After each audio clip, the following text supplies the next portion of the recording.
ఒక ఆచారం ఎందుకు వచ్చింది అన్నది వేదాన్ని పరిశీలించాలి, పెద్దలు ఇచ్చినటువంటి వ్యాఖ్యానాల్ని పరిశీలించాలి. పరిశీలనం చేస్తే వాళ్ళు ఎందుకు ఉదారులై మన కొరకు ఇలా అనుగ్రహించారన్న విషయం మనకు అర్థమవుతుంది. మీరు చూడండి, ప్రతి ఆశ్వీజ కార్తీక మాసాలు వచ్చినప్పుడు ఉన్న పేపర్లన్నీ మీరు తెప్పించి చూడండి, ఎప్పుడు చూసినా మీకు కనపడతాయి. విశేషమైనటువంటి అంటువ్యాధులు ప్రబలిపోయాయని, ఎక్కడ చూసినా వైద్యశాలలు నిండిపోయాయని, కొన్ని వందల మంది పడిపోతున్నారని, వైద్యులను అక్కడికి తరలించారని ఇప్పటికీ కనపడుతూ ఉంటుంది. కారణం, ఆనాడు చెప్పాడు ఋషి, కాలమునందు ఉపద్రవం ఉంది, ఆ ఉపద్రవాన్ని భక్తితోటి ఈశ్వరానుగ్రహంతో పారద్రోలు కొమ్మని చెప్పాడు. కాబట్టి మనకి ఆశ్వీజమాసం చిట్ట చివర వచ్చేటటువంటి అమావాస్య తిథిలో కార్తీక మాసానికి సంబంధించినటువంటి ఉపాసనా క్రమానికి కావలసిన విశేషాన్నంతటినీ కూడా అందించారు. ఇప్పుడు కార్తీక మాస ప్రారంభంలో కృత్తికా నక్షత్రంతో చంద్రుడు కూడేటటువంటి మాసం కాబట్టి దానికి కార్తీక మాసం అని పేరు. ఈ కార్తీక మాసంలో ప్రధానంగా మీరు ఎక్కడ చూడండి దీపమే కనపడుతుంది. ఈ దీపం కూడా మీకు శివాలయం, విష్ణువాలయం, దేవీ ఆలయం, మఠ ప్రాంగణం, ఈ 4 చోట్ల సమాన స్థాయిలో ఉత్సవాలు నిర్వహింపబడతాయి. సాధారణంగా కొన్ని తిథులు విష్ణువాలయంలో జరిగినవి శివాలయంలో ఉండవు, శివాలయంలో ఉన్నవి విష్ణువాలయంలో ఉండాలని లేదు. మహాశివరాత్రి వచ్చిందనుకోండి, శివాలయంలో ఉన్నంత సందడి విష్ణువాలయంలో ఉండదు. ఉత్తరద్వారం తీసేటటువంటి ముక్కోటి ఏకాదశి వచ్చిందనుకోండి, విష్ణువాలయంలో ఉండేటటువంటి హడావిడి శివాలయంలో ఉండదు. ఎప్పటికప్పుడు ఆ వచ్చేటటువంటి తిథి యొక్క ప్రాశస్యాన్ని దృష్టిలో పెట్టుకుని అది శివాలయంలోనో, విష్ణువాలయంలోనో, అంబికా ఆలయంలోనో, మఠ ప్రాంగణంలోనో జరుగుతూ ఉంటుంది. కానీ అలా కాదు, కార్తీక మాసం వచ్చేటప్పటికీ శివాలయంలో, విష్ణువాలయంలో, అంబికాలయంలో, మఠ ప్రాంగణంలో ఈ 4 చోట్ల కూడా దీపాన్ని పెడతారు. మీకు 12 నెలలు ఉన్నప్పటికీ కూడా 12 నెలలలో ఏ నెలలో పెట్టే దీపానికి కూడా ఆ నెలతో దీపం పేరు లేదు. ఏదో భాద్రపద దీపం, లేకపోతే ఆశ్వీజ దీపం, మార్గశిర దీపం అలా పేర్లు లేవు. ఒక్క కార్తీక మాసంలో పెట్టేటటువంటి దీపానికి మాత్రమే కార్తీక దీపము అని పేరు. ఏమి ఆ నెలలో పెట్టిన దీపానికి అంత పేరు ఎందుకు రావాలి? ఆ ఒక్క నెలలోనే దీపానికంత ప్రాముఖ్యత ఎక్కడుంది? యథార్థానికి పూజలో ప్రారంభంలో ఒక అంగంగా మనం దీపం వెలిగిస్తాం. కానీ కేరళ రాష్ట్రంలో ఇప్పటికీ ఒక అలవాటు ఉంది, దీపం ఒక్కదాన్ని వెలిగించి దాని మీదకి అన్నపూర్ణని ఆవాహన చేసి పూజ చేస్తారు అక్కడ. కానీ మన వైపు ఆ ఆచారం లేదు. దీపం ఎందుకు పెడతాం మనం పూజలో అంటే, ఉదయం 11 గంటలకి పూజ చేసిన దీపం పెడతాం, 12ంటికి పూజ చేసిన దీపం పెడతాం, సాయంకాలం 4 గంటలకి సత్యనారాయణ వ్రతం చేసుకుంటున్న దీపం పెడతాం. ఎందుకు అక్కడ దీపం లేదా, వెలుతురు లేదా? ఎందుకు దీపం పెట్టడం? అంటే దీపం పెట్టడం వెనక ఒక నిశ్చిత అభిప్రాయం ఉంది, ఒక ప్రధానమైన ఆచారం ఉంది. మనకి పరమేశ్వరుడు 5 జ్ఞానేంద్రియములను ఇచ్చాడు. కన్ను, చెవి, ముక్కు, నాలుక, చర్మము. సమస్త సుఖములు ఈ 5 మీదే ఆధారపడ్డాయి.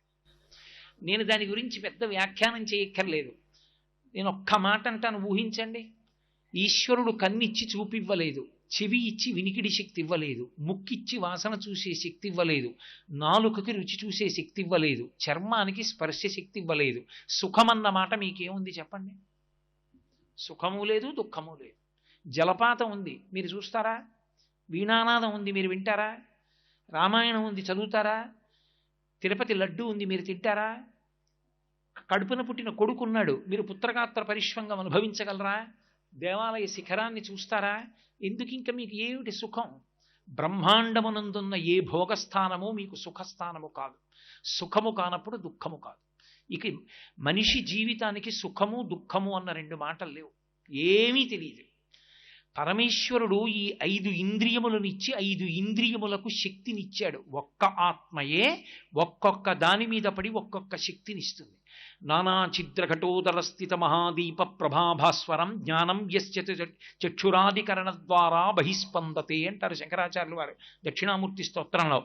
ఆత్మ కాంతి కంటి మీద పడి చూసే శక్తినిస్తుంది. కన్ను 5 ఇంద్రియములలో నాయకుడు. నయన నాయక. ముందు కన్ను లాగుతుంది, ఇంద్రియాలన్నీ టెడతాయి.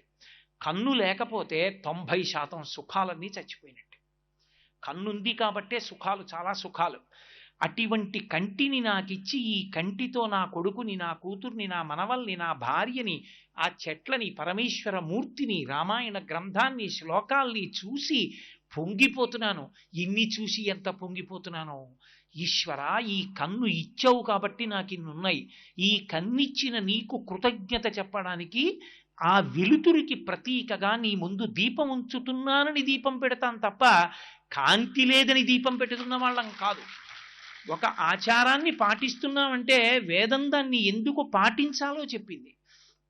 అందుకు దీపం. ఆ దీపం పెట్టి పూజ ప్రారంభం చేస్తాం. కానీ కార్తీక మాసంలో పెట్టే దీపం అందుకొరకు కాదు.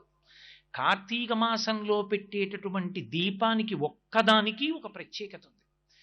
ఒకటి, ఆంతరమునందు ఉద్దీపనాన్ని పొందుతాడు, బాహ్యమునందు లోకోపకారం చేస్తాడు. ఎందుకని? ఈ ప్రపంచంలో పరమేశ్వరుడు ఒక్కొక్క దానికి ఒక్కొక్క విభూతినిచ్చి నువ్వు మాత్రమే అనుభవించు, ఇతరులకు చెందదు అన్నాడు. అది తానే అనుభవిస్తుంది. కొన్నిటికి పరమేశ్వరుడు విశేషమైన విభూతినిచ్చినా అవి తమకి అనుకూలంగా వాటిని ఉపయోగించుకోవడం కూడా వాటికి చేత కాదు. మీకు నేను ఒక ఉదాహరణ చెప్పాలంటే, భగవంతుడికి పూజ చేశామనుకోండి, ఆయన బడలిపోతాడు. ఆయనకి కూడా అలసట ఉంటుంది. ఇన్ని పువ్వులు మీరు వేశారనుకోండి, వేడిక్కిపోతాడు ఆయన. మల్లెపూల్లో చేయి పెట్టి చూడండి ఎంత వేడిగా ఉంటుందో, చాలా వేడి. ఇంత అగరత్తుల కట్ట వెలిగించి అక్కడ పెడతాడు, పొగ. బడలిపోయిన పరమేశ్వరుడికి చామరం వేస్తే ఆయన అమ్మయ్యా అని ప్రశాంతత పొందుతాడు. అందుకే రాజోపచారాల్లో చామరం జయామి, చామరం వేస్తాం. చామరం ఎక్కడిది? చామరీ మృగం యొక్క తోక. ఆ చామరీ మృగం యొక్క తోకలోని వెంట్రుకలను గుదిగుచ్చి చామరంగా వేస్తాం. తన వెంట్రుకలు ఈశ్వరుడు యొక్క ఖేదాన్ని కూడా తగ్గించగలిగినంత గొప్పవని తెలుసుకుని చామరీ మృగం వచ్చి చామరం వేస్తుందా ఈశ్వరుడికి? వెయ్యలేదు.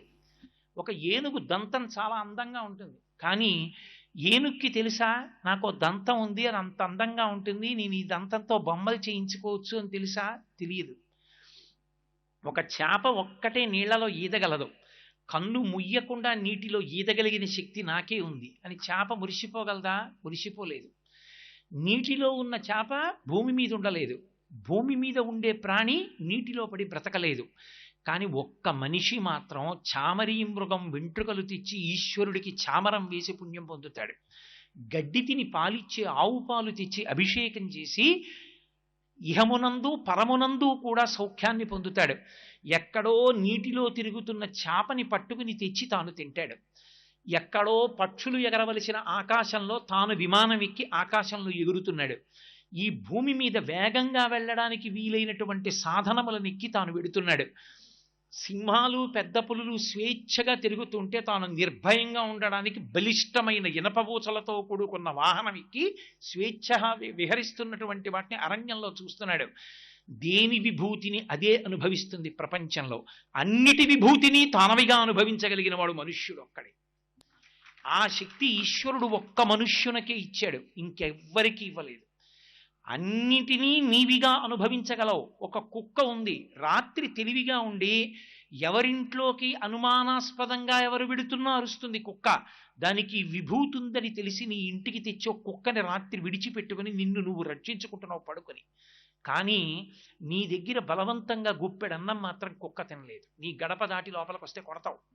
కుక్క శక్తిని నువ్వు వాడుకుంటావు. నెమలి అది పురి విప్పి ఆడితే ఎంతో సంతోషంగా ఉంటుంది. గబగబా కెమెరాలు పెట్టి ఫోటోలు తీసుకుని చూసి ఆనందిస్తారు. ఒక్కసారి మీకు ప్రవచనం వచ్చు కదా, ఓ శ్లోకం చెప్పండి అని నెమలి నన్ను అడగలేదు. నేను సమస్త భూతముల యొక్క విభూతిని నేను అనుభవిస్తాను, కానీ నాకున్న విభూతిని ఆ ప్రాణులు మాత్రం అనుభవిస్తాయని నమ్మకం ఏం లేదు. ఇన్ని ప్రాణుల యొక్క అనుగ్రహాన్ని నువ్వు పొందుతున్నావు. అందుకే అవి ఇంకా కొన్ని కోట్ల జన్మలెత్తితే తప్ప పొందలేని మనుష్య శరీరాన్ని నువ్వు పొంది ఉన్నావు కాబట్టి నువ్వు ఇప్పుడు వాటికి ఉపకారం చెయ్యాలి. ఆ ఉపకారం చేసి సమస్త భూతములను తరింప చెయ్యగలిగిన శక్తి మనుష్య ప్రాణికి అనుగ్రహింపబడిన కాలం కార్తీక మాసం. అందుకే సూర్య భగవానుడు దూరంగా ఉంటాడు, వేడి తగ్గి ఉంటుంది.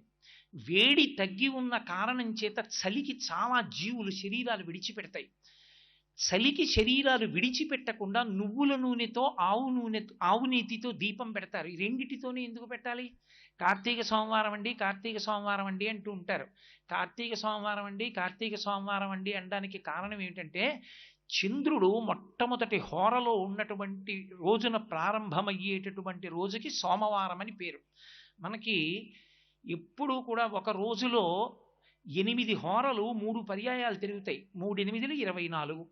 మొట్టమొదటి హోర, అన్నిటికన్నా ప్రారంభంలో ఉండేటటువంటి హోర సూర్యహోర, తర్వాత వచ్చేటటువంటిది శుక్రహోర, అలా తర్వాత వచ్చేటటువంటిది బుధహోర, తర్వాత వచ్చేటటువంటిది చంద్రహోర, తర్వాత శనిహోర, తర్వాత గురుహోర, తర్వాత కుజహోర.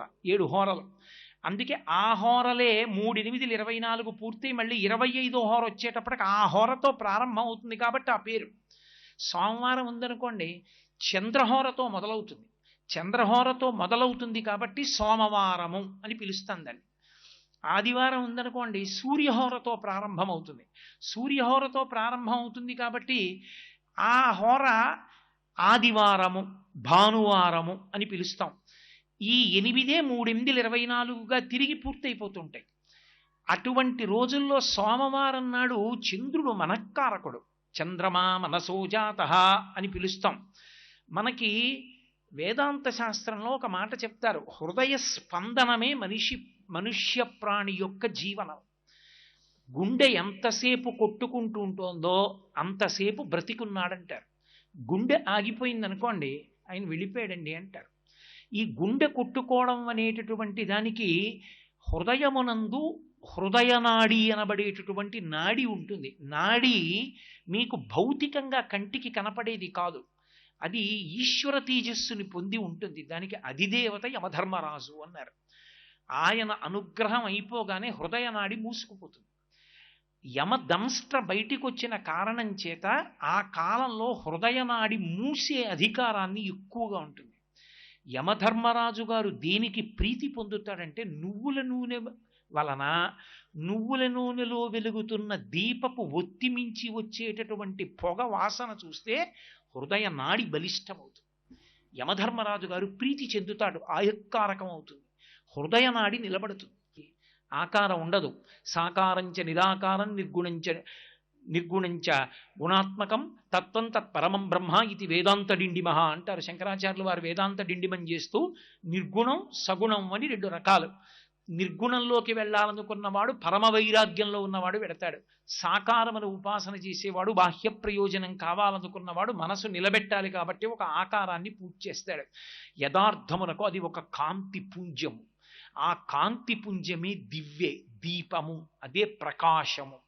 ఆ దీపమే పరమేశ్వర స్వరూపము. అందుకే దీపం గురించి చెప్తూ ఉపనిషత్తు ఒక మాట చెప్తుంది, ఆ దీపమే పరమేశ్వరుడు.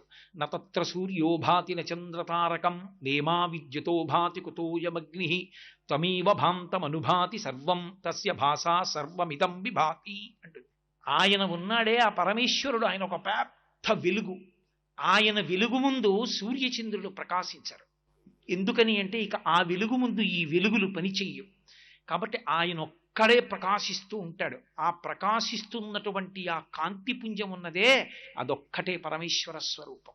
పోతన గారు భాగవతం చేస్తూ అంటారు, లోకంబులు లోకేశులు లోకస్తులు తెగిన తుది అలోకంబకు పెంజీకటి కావల యవ్వండేకాకృతి వెలుగు అతని నేసేవింతున్నంటారు.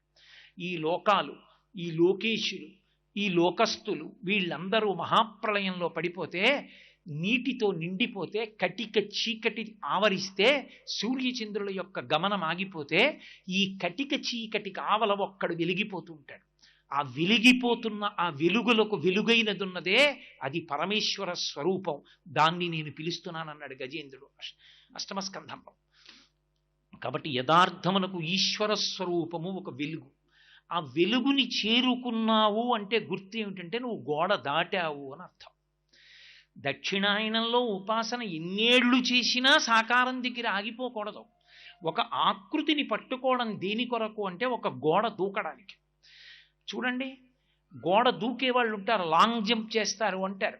వాళ్ళు చేత్తో కర్ర పట్టుకుని పరిగెత్తుకొస్తారు, ఓ గోడ దూకాలి. పరిగెత్తుకొచ్చి కర్రని భూమికి తాటించి ఆ కర్రని ఆధారం చేసుకుని తన శరీరాన్ని అలా పైకెత్తి గోడ మీద వరకు తీసుకెడతాడు. గోడ మీద వరకు వెళ్ళిన తర్వాత కర్రని ఇటు వదిలేసి తాను అటు పడిపోతాడు తప్ప, ఓ కర్రా గోడ దూకడానికి ఇంత దూరం నాకు సహకారంగా వచ్చి పరిగెత్తుకొచ్చి నేను భూమిలో గుచ్చి పైకెత్తినప్పుడు నా శరీరం పైకెత్తడానికి ఉపయోగపడిన సాధనమా, నువ్వు నాతో రా అంటే తను ఇటు పడిపోతాడు. కర్రని ఇటు విడిచిపెట్టి తాను అటు పడిపోవాలి. ఒక సాకారాన్ని పట్టుకుని ఉపాసన చేసి చేసి చేసి చేసి ఈ సాకారమే అంతటా నిండిపోయింది. సభాభ్య సభాపతిభ్యశ్చ భో నమో నమో. ఈ సభాపతి నమస్సికత్యాయ చ ప్రవాహ్యాయ చ మేఘ్యాయ చ విద్యుత్యాయ చ. మేఘంలో, విద్యుత్తులో, ప్రవాహంలో, నురగలో, దొంగలో అంతటా ఈశ్వరుడే అని అంతటా పరమేశ్వర స్వరూపం చూడగలిగినటువంటి స్థితికి నువ్వు ఎదగగలిగితే ఆనాడు నీవు దీపాన్ని అర్థం చేసుకున్నావని గుర్తు. అబ్బా నీకు కనపడుతోంది. కుక్కలో, పిల్లిలో, దాని కన్నుల కాంతిలో, దాని నడకలో, దాని కదలికలో, దాని ఆకల్లో, దాని దాహంలో, దాని భయంలో ఒక చీమ అలా వెళ్ళిపోతూ ఉంటుంది. ఇలా చీపురు పుల్ల కొంచెం దాని దగ్గర పెడితే ఆగిపోతుంది, కొంచెం ఇలా కదిపితే వేగంగా పరిగెత్తుకు వెళ్ళిపోతుంది. దాని ఇంత చీమకి ఇంత మెదడు, ఆ చిన్న మెదడులో దాని శరీరం మీద అభిమానం, దానికో భయం, దానికో జ్ఞానం. ఇది పుల్ల, దీన్ని పుచ్చుకున్నవాడు ఉన్నాడు, వాడు గుచ్చుతాడు, మనం చచ్చిపోతాం, మనం పారిపోవాలి, అది పరిగెత్తడం. ఇన్ని భావనలు ఉన్నాయి. నీలో ఏ చైతన్యం ఉండి భావనలు కల్పిస్తోందో ఆ చైతన్యం దానిలో ఉంది. దాన్ని నువ్వు సృజించలేదు, దాన్ని చంపే అధికారం కూడా నీకు లేదు. ఇంకొక చైతన్యాన్ని తీసే అధికారం నీకు లేదు. అప్పుడు ఎక్కడ ఈశ్వరుణ్ణి చూస్తావు నువ్వు? నీ పూజామందిరంలో కాదు ఈశ్వరుణ్ణి చూసేది, నీకు ఎక్కడ చూసినా ఈశ్వర విన్యాసమే కనపడుతుంది. అంతటా హరికేశాయోపవీతి నే పుష్టానాం పతయే నమో నమో అంటుంది రుద్రం. అదిగో ఆ చెట్టు యొక్క ఆకుపచ్చటి ఆకులలో అందరూ కదలకుండా కూర్చుని ప్రవచనం వింటున్నట్టుగా తాను కూడా నిలబడి వింటున్నటువంటి ఆ చెట్టులో కూడా పరమేశ్వరుడు కనపడితే, ఇక్కడున్నాడు రానా స్వామి అనుకున్న నాడు ఆకుపచ్చని చెట్టులోని ప్రతి ఆకులోని ఆకుపచ్చతనంలో నీకు పరమేశ్వరుడు కనపడతాడు. అదిగో ఆ దర్శనాన్ని నువ్వు పొందావనడానికి ఉదాహరణ దీపం. ఆ కాంతి అది నీకిక్కడ అంకురించిందని గుర్తు నీకు అంతటా కనపడుతోంది. ఎందుకని? లోకంలో యథార్థము తెలియాలి అంటే దీపం ఒక్కటే సాధన. అది తాడో పామో నాకు తెలియదు అనుకోండి, నేను ఏ ఉద్యోగం చేస్తున్నానో ఆ అపాయింట్మెంట్ ఆర్డరో, నేను ఏం చదువుకున్నానో ఆ సర్టిఫికెట్లో, నా ఎల్ఐసి పాలసీలో నా చెక్ బుక్కో పట్టుకొస్తే తెలియదు. ఒక దీపం పట్టుకొస్తే తెలుస్తుంది. దీపంలో అది తాడని తెలియగానే పాము కాదన్న సత్యం తెలిస్తే భయం పోతుంది. ఈ జగత్తు కాదు బ్రహ్మమన్న సత్యము నీకు అనుభవంలోకి ఈశ్వరానుగ్రహంగా రాగానే ఇంక నువ్వు అద్వైతానందమునందు ఓలలాడి నిర్భయ స్థితిని చేరుకుంటావు. అదిగో అలా చేరుకోవడానికి కావలసినటువంటి ప్రజ్ఞ పరమేశ్వరానుగ్రహంగా అంకురిస్తుందని తెలుసుకుని అంతటా ఉన్నది ఒక్క పరమాత్మ స్వరూపమే అన్న వేదభావన యందు నువ్వు ఊంచుకోగలవాలి. అందుకే వేదం పరమేశ్వరుడెవడు అని అడిగితే ఒక మాట చెప్పింది. ఆయన గురించి చెప్తూ వేదం అంది, పరమేశ్వరుడంటే ఆయన సర్వభూతాదివాస, ఆయన సమస్త భూతముల యందు ఉంటాడు, ఆయన లేనిదేం ఉండదు. ఆయన సర్వభూతాంతరాత్మ, కర్మసాక్షి, కేవలో నిర్గుణశ్చ, ఆయన నిర్గుణుడు, అన్ని కర్మలకు సాక్షి. ఆయన సమస్త భూతముల యందు ప్రవేశించి ఉంటాడు, సర్వవ్యాపి, అంతటా వ్యాపించి ఉంటాడు. నెయ్యి ఎక్కడుందండి పాలల్లో అని అడిగామనుకోండి, ఎక్కడుంది నెయ్యి? పాల అంతటా ఉంది. పాల అంతటా నెయ్యి ఉందంటే కనపడుతుందా? కనపడదు. చాలా పరిశ్రమ చేస్తే నెయ్యి పైకి వస్తుంది. భాగవతంలో కృష్ణుడు వెన్న తింటాడన్న మాటకు అర్థం అదే.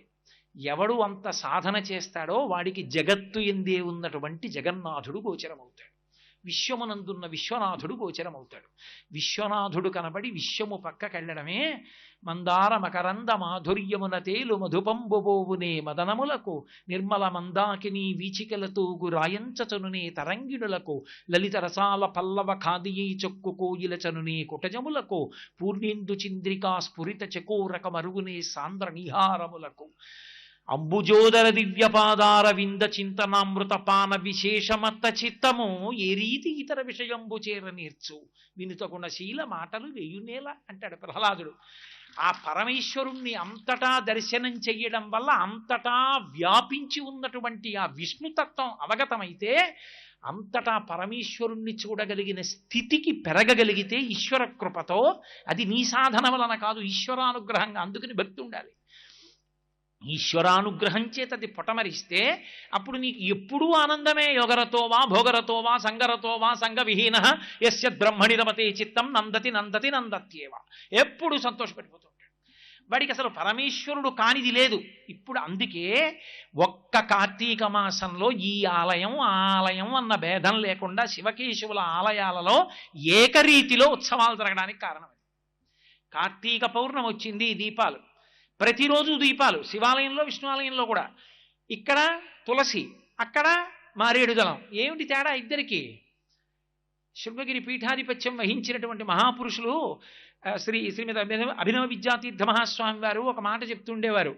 ఆయన పరమశివుడికి ఒక పేరుంది వామదేవుడు అని, శ్రీ మహావిష్ణువుకి వాసుదేవుడు అని పేరుంది. ఇద్దరికి ఒకటే అక్షరం తేడా. ఈయనకి మా ఉంది, ఆయనకి సు ఉంది. ఆ సు మా సుమా పువ్వు. నీకు జ్ఞానం ఏర్పడితే పువ్వు తెలిస్తే ఇక్కడ తులసి పత్రి, అక్కడ మారేడు పత్రి, అంతే తేడా. ఫలం ఇద్దరిచేది ఒకటి.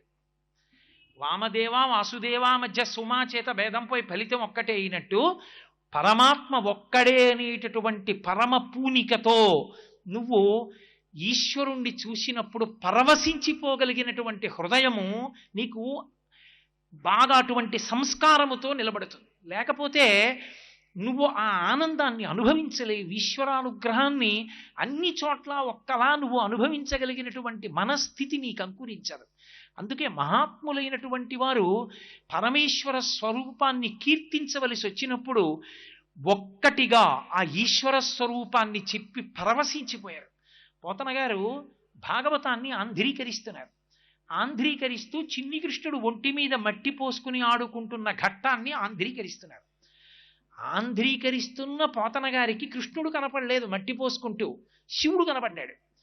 తనువునంటిన ధరణీ పరాగంబు పూసిన నిరిభూతి పూతగాగా ముందర వెలుగొందు ముక్తాలలామంబు తొగల సంగడిగాని తునకగాగా పాలభాగంబుపై పరగు నావిరి బొట్టు కాముని కాల్చిన కన్నుగాగా కంఠమాలికలోని ఘననీల రత్నంబు కమనీయమగు మెడ కప్పుగాగా హారవల్లులొరగ హారవల్లులు కాగ బాలలీల ప్రౌఢ బాలకుండు శివుని పగిది నొప్పి శివునకును తనకును వేరులేమి తెలియ వెలయునట్లు అన్నారు పోతన గారు. తనువునంటిన ధరణీ పరాగంబు పూసిన నిరిభూతి పూతగాగా ఆ చిన్ని కృష్ణుడిలా ఒంటి మీద ధూళి పోసుకుంటే మట్టి పోసుకుంటే విభూతి రాసుకున్నటువంటి పరమశివుడు నాకు కనపడ్డాడు అన్నారు పోతన గారు. ఆ చిన్ని కృష్ణుడికి అమ్మ చిన్న కొప్పు వేసి ముత్యాల సరాలు చుట్టింది. నాకు తదియనాటి చంద్రరేఖ పెట్టుకున్నటువంటి పరమశివుని యొక్క కొప్పు కనపడుతోందన్నారు. అమ్మ యశోద మెడలో పెద్ద హారం వేస్తే ఆ నీలమణి కాంతి పైకి కొట్టింది. నాకు నీలకంఠుడైన పరమశివుడు కనపడుతున్నాడు, ఆ నీలగ్రీవుడయ్యి అన్నారు. కాబట్టి నాకు ఓ పోతనా, నువ్వు భాగవతం చెప్తున్నానని కృష్ణుడొకడు శివుడొకడు అనుకుంటున్నావా? కాదోయ్, ఉన్నదొక్కటే పదార్థమని నాకు చిన్ని కృష్ణుడు చెప్తున్నాడా అన్నట్టుగా శివుని పగిది నొప్పి శివునకును తనకును వేరులేమి తెలియ వెలయునట్లు. వేరు లేదు, ఒక్కడే. ఓ పోతనా, కృష్ణుడే శివుడు శివుడే కృష్ణుడు అని నాకు చెప్తున్నాడా అన్నట్టుగా కనపడ్డాడని పోతన గారు ఆంధ్రీకరించారు ఓ పద్యాన్ని. సర్వం శ్రీ ఉమామహేశ్వర పరబ్రహ్మార్పణమస్తు. స్వస్తి.